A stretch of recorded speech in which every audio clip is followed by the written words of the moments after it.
coming out the Shaz once again.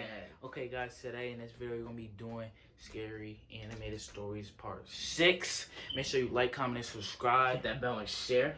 Let's get straight into the video. Let's get it. For a little context, I am currently a senior in college and live off campus with my two best friends.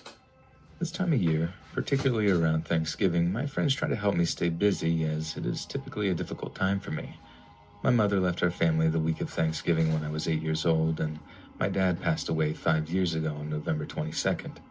So as I said, it's a pretty easy time of year to get myself down in the dumps if I don't stay active. Every year for the last 3 or 4 years, I have gone to one of my friends' houses to celebrate Thanksgiving with their families. But this past year I decided I wanted to just stay home and have a mellow long weekend. I figured I could catch up on work as well as my schoolwork, which was pretty far behind.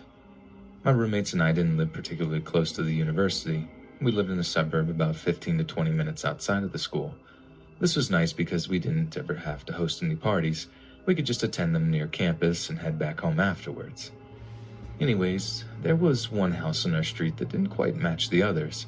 It wasn't that the house was worse than the others, but it had no landscaping and desperately needed a fresh coat of paint. My roommates and I knew the owner as he introduced himself when we moved in a few years back. His name is Jacob.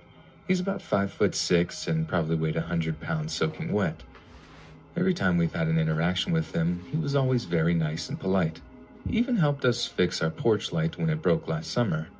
He seems to be very cordial with everyone in the neighborhood and has helped numerous people with small handy jobs similar to the one I just mentioned.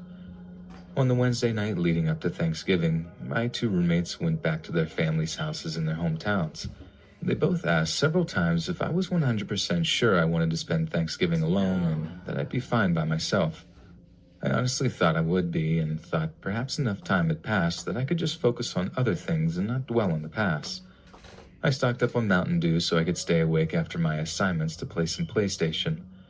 At about 9 or 10 p.m., I went up to my room to throw on some sweatpants and grab the blanket for my bed.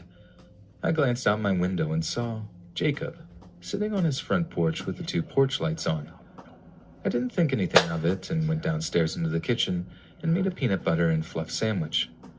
I would say I was in the kitchen for probably about 5 minutes or so, finishing eating and doing a few dishes. When I finally sat down to play some games, I thought I heard something hit the front bay window, so I went to take a look. At first, I didn't see anything, but then noticed that Jacob had now turned the porch lights off and was standing on his front lawn, staring at the house with his head tilted like he was looking towards the windows upstairs. Never. A little creeped out, I tried calling one of my friends who knew I was still in town to see if she wanted to meet up or stop over to hang out for a little bit. She didn't answer, so I sat on the couch for a couple of moments trying to figure out what to do. He was still standing there staring and seemingly moving a few feet closer to our property each time I looked. I wasn't sure what to do. I couldn't call the cops. He hadn't done anything except freak me out a little, and to this point, he hadn't even stepped on my property. It's a fact. After another few minutes, I looked out the window again and saw Jacob now on our lawn looking at the corner of the house. At least that's what it looked like he was staring at. At this point, I wasn't sure what his intentions were, and I didn't want to find out. Perhaps I was blowing this out of proportion, but I was legitimately scared. I grabbed my keys and phone and a few other items, thinking I would just drive to campus. Maybe the library was still open, even though we were off for the holiday. I kept all the lights on so I didn't seem like I was leaving and decided I was going to sneak out the back door. As I quietly sneaked through the yard, I turned the corner to quickly get to my car, and there was Jacob, standing in our driveway. I asked him what he was doing in the driveway, and he put his finger over his mouth to make a shh noise.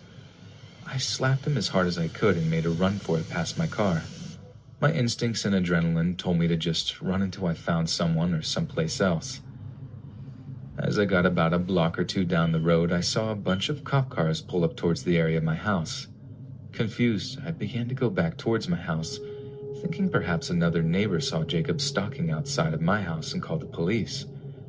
As I approached the house, one of the officers asked my name and if this was my residence. I confirmed the information, and what I heard next is still the most horrifying and disturbing information I had ever received. The officer stated that Jacob reported that he was on his porch when he saw me from across the street. He saw me walk out of my upstairs bedroom, and as I walked away out of the room, he saw a man come out of my closet. Apparently that was why Jacob was looking into my room when I saw him the first time, and also why he was looking at the corner of the house.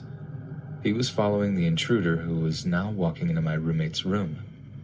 When I last saw him outside my house before I slapped him and ran in terror, Jacob stated that the random guy in my house had made it to the downstairs. Jacob was trying not to make any noise as not to alert the person inside, fearful he could be violent or dangerous. As soon as he saw the man in the house, Jacob called the authorities and did his best to try and defuse the situation and not bring any alarm to myself or the intruder. The person inside the house was arrested and taken away. He didn't have anything on him other than a knife, so it is unclear if he was attempting to rob the home or was planning something more sinister. Either way, I couldn't express to Jacob how much gratitude I had for what he did. He even tried apologizing for how he handled the situation, stating that there were probably things he could have done differently to make sure I was safe and aware of the situation. Unfortunately, this experience adds another mental scar to this time of year that will take a long time to get over. But one thing I can be sure of is that I will never spend a Thanksgiving holiday alone again. Never. That's a fact. That's a fact. Animation 2. This incident occurred during my second year of college, sometime in the fall of 2002. All 4 years there, I worked as a waitress in a small family restaurant next to campus. The pay was far from adequate, but the owners treated me like one of them. Growing up without parents made this connection very important to me, so much so they remain an important part of my life to this day. I was one of 4 girls working nights, and 3 of us were students currently attending the university. The surrounding neighborhood had been on a downward slide for the past 20 years. Even with a large number of students inhabiting the area, crime was still steadily on the rise. In order to at least try to prevent ourselves from becoming victims of said crime, several safety measures were implemented. All the usual things, escorting each other to our cars, not leaving the back door open, things like that. However, no matter how hard you try to be safe, some a-hole will find a way to violate you anyway. One late night, just as we were wrapping up the dinner shift, a giant idiot would do just this and, in the process, almost cause a beautiful family to collapse. That night, we were quickly coming on the end of another regular dinner shift when a man came in and said he wanted to get something to go. No problem. He looks sad. I took his order and gave it to the kitchen. Working the kitchen that night was Matt, the owner's only son, and he wasn't happy when he saw it. He tried to throw it together as fast as possible so he could finish cleaning and head home. While he waited, the man paced nervously, looking outside repeatedly. This behavior seemed kind of shady, so I stopped my closing duties and began looking outside to see if I That's far cheeks. could see what he was looking at. It took a minute, but I caught sight of another man standing just out of view of the bay windows. This guy was dirty looking. His hair looked like it hadn't been washed or combed in years. The second man's actions were very similar to the others, almost as if though they were about to rob us. I foolishly pushed my instincts aside and began ringing up the man's orders. When I gave him the total, he quickly handed me a $20 bill and looked behind him. I continued to ignore his behavior, and when I opened the drawer, I heard a man's voice quietly tell me to give him all the money in the register. Maybe from instinct, I looked up to see who it was. It was all coming from the customer, and he was holding a handgun at my face. "Keep your voice down and don't panic. Just give me the money and I'll leave." This entire time, I had been the only employee in the front of the house, so he had me at his mercy. Every word he said quivered as it came from his mouth. His fear made mine even worse. I didn't need to be told twice. I grabbed every cent out of the drawer and was about to hand it to him when I heard Matt's voice coming from behind me. "Did you forget something?" Everything that happened after this went by so fast. I still question my recollection of events to this day. I know for sure that Matt's arrival surprised us both, but The look on the customer or robber's face was pure shock. The second I noticed him moving the gun away from my face, I crouched behind the podium to hide. The gunfire followed soon after that. I wasn't sure if Matt had been shot at this point. I was still curled up on the floor with my arms over my head, very similar to a child hiding under the covers in hopes the boogeyman will go away. I don't know how long I stayed like that. A few seconds, maybe. When I did peek out from my arms, all I saw was Matt's body laying motionless on the floor. Even then, I stayed where I was until I heard the voice of his mom yelling out to us. That's when I finally stood up to see the results. The shooter was gone, and money was scattered all over the floor from where I dropped it. Matt more than likely died immediately. At his feet, grilled chicken salad was scattered everywhere like the money. Matt's mom stormed out of the back. When she saw her only son lying on the floor, she collapsed in grief next to him, and this is where she stayed until the police arrived. Just to avoid making an already long story longer, I'll leave you with the facts. Even after telling the cops everything I saw and giving a detailed description of both men, neither man was caught. The family closed the restaurant for several days after the shooting and stayed that way until a few days after the funeral. From the day of the reopening, a cop in plain clothes has protected the place, and there hasn't ever been another holdup since. My work at the restaurant would continue for the remainder of my time at the university.